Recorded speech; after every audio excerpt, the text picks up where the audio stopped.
Mr. Chairman, and it's great to be back with you. Happy New Year to everyone. I speak in opposition to H.R.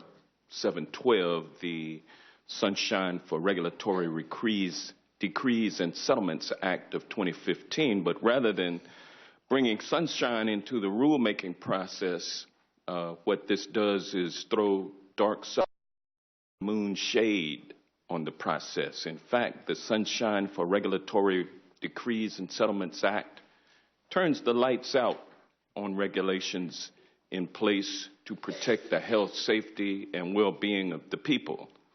This misnomered legislation should be renamed the Lights Out for Consent Decrees and Settlements Act of 2015. Title I of H.R. 712 imposes numerous burdensome procedural requirements on agencies and courts that are designed to hamstring and outright discourage the use of consent decrees and settlements that ensure the enforcement of the law. Proponents of this provision argue that it is necessary because federal agencies collude with pro-regulatory plaintiffs to advance a mutually agreed-upon regulatory agenda through the use of consent decrees and settlement agreements. But according to my Republican colleagues, this so-called sue and settle litigation specifically allows agencies to skirt the requirements of the Administrative Procedure Act to dictate the contents of an agency rulemaking or bind agency action. Simply put, the majority has not put forth a shred of credible evidence to support this claim. To the contrary, consent decrees and settlement agreements are an important tool to ensuring the timely compliance with statutory deadlines established by Congress to protect the environment and the public's health and safety. In fact, the Government Accountability Office, GAO, reported in December 2014 that there is zero evidence indicating that agencies collude with public interest groups in bringing these consent decrees, as the majority has claimed. In its report, the GAO referred to these lawsuits as deadline suits because they simply compel agencies to take statutorily required actions within a designated time frame. The GAO also found little evidence that deadline suits determine the substantive outcome of agency action because agency officials, quote, stated that they have not and would not agree to settlements in a deadline suit that finalize the substantive outcome of the rulemaking or declare the substance of the final rule, end quote. Earlier this year, Amit Narang, a regulatory policy advocate for Public Citizen, also clarified during the legislative hearing on H.R. 712 that, quote, all of the settlements scrutinized by GAO pursuant to the EPA's rulemaking authority under the Clean Air Act went through the public notice and comment process, allowing all members of the public an opportunity to comment on the rule before it is finalized, end quote.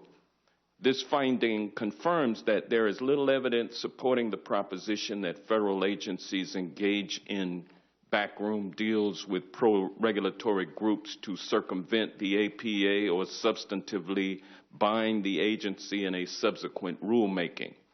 In the absence of actual evidence of collusion between federal agencies and plaintiffs, H.R. 712 addresses a non-existent problem through a series of requirements designed to undermine the rule of law by preventing the enforcement of statutes passed by Congress to protect the public, to slow down agency action, and bust the door wide open to almost anyone who wants to impede agency action by intervening in these actions. For example, 12 would allow for nearly any private party to intervene in a consent decree, revealing the legislation's true purpose of stacking the deck in industry's favor to avoid the enforcement of the law.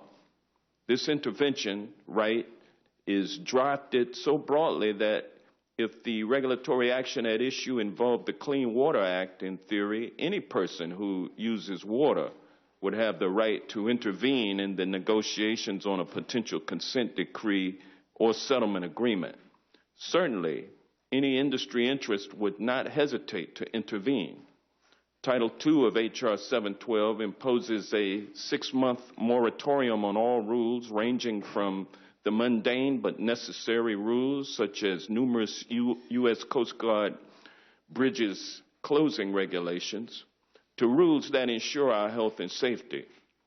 The only reason for this unprecedented delay in agency rulemaking, the so-called diminishing transparency of the regulatory process. Some of my Republican colleagues have argued that regulatory transparency, which is important to public participation in the rulemaking process, requires timely notice of proposed rules, and yet, notwithstanding this claim by Republicans, millions of Americans have recently commented on a single proposed rulemaking, representing the largest public response to any request for public comment in a federal rulemaking in the history of this nation. This extensive activity in the past year alone hardly suggests an agency process shrouded in secrecy and in need of reform. In addition to this moratorium, this provision would saddle every federal agency, including independent agencies that are primarily independent because they aren't to the centralized review of rulemaking by the White House through the Office of Information and Regulatory Affairs, with a number of analytical reporting requirements that duplicate existing transparency requirements built into the rulemaking process. This reporting requirement would drown these agencies and waste taxpayer dollars every month. These requirements would apply to every rule within the Administrative Procedure Act, about 6,000 rules per year, many of which simply involve bridge openings and closings by the Coast Guard. In addition to wasting agency resources and, by extension, taxpayer dollars, this bill would have the ironic and unintended consequence of decreasing regulatory transparency. These reporting requirements would inundate the public with monthly waves of data that would be largely useless and undermine the public's ability to identify regulations that actually matter in public debate. Furthermore, this arbitrary regulatory delay would also have the effect of undermining transparency in the regulatory process by specifically prohibiting the Office of Information and Regulatory Affairs from taking into account the benefits of rules when providing total cost estimates for proposed and final rules. Thus, a regulation that costs only $1 but results in $1 billion in benefits would only be reported as costing $1. So much for the short title of the bill, the so-called Sunshine Act. Finally, Title III of H.R. 712 would require a notice of proposed rulemaking that is published in the Federal Register to include an internet link to a plain language 100-word summary of the rule. While I am sympathetic to that goal of making rulemaking more easily understandable, I have several concerns with this as just feel-good legislation that does little to improve the rulemaking process. First, the Code of Federal Regulations already requires agencies to include short, comprehensible summaries as part of a notice of proposed rulemaking.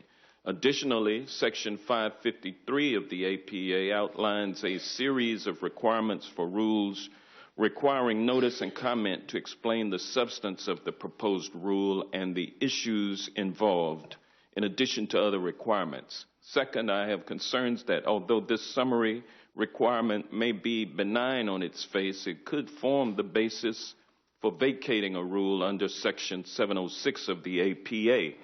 There is no generally accepted definition of the term plain language, which would require courts to determine whether a summary was adequately plain.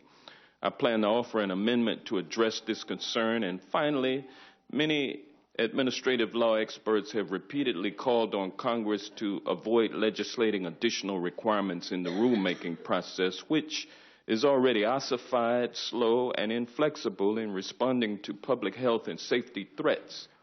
As I noted earlier, this legislation is potentially duplicative of existing law and does little to address the overarching concerns with rulemaking.